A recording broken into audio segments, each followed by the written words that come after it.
జుబ్లీహిల్స్ నియోజకవర్గం రహమత్ నగర్ లో బీఆర్ఎస్ సమావేశం జరుగుతోంది. ఈ సమావేశంలో బీఆర్ఎస్ అభ్యర్థి మాగంటి సునీత భావోద్వేగానికి గురయ్యారు. మాగంటి గోపీనాథ్ ను తలుచుకుని కన్నీళ్లు పెట్టుకున్నారు.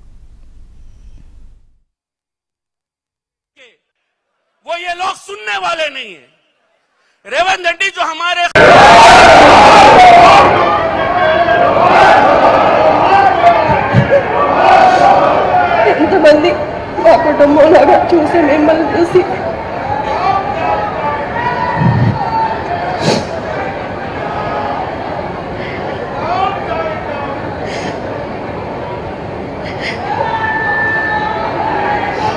గోపన్న అంటేనే జనం, జనం అంటేనే గోపన్న.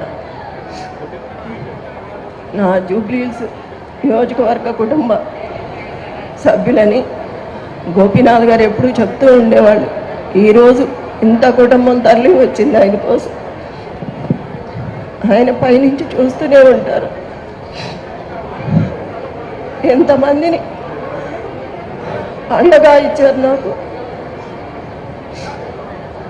గోపీనాథ్ గారి ఆశయాల్ని అందరం కలిసి ముందుకు తీసుకువెళ్దాం.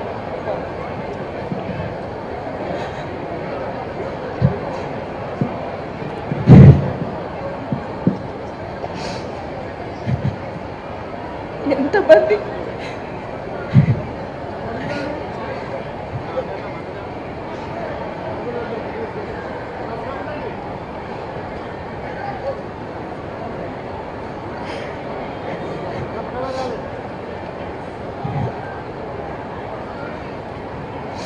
మీ ఇంటి ఆడబిడ్డగా అనుకొని నాతో పాటు అందరూ కలిసి గోపన్న ఆశయాలు నెరవేర్చాలి. గోపన్న మీ సమస్యలు సమస్యగా అనుకునేవాడు.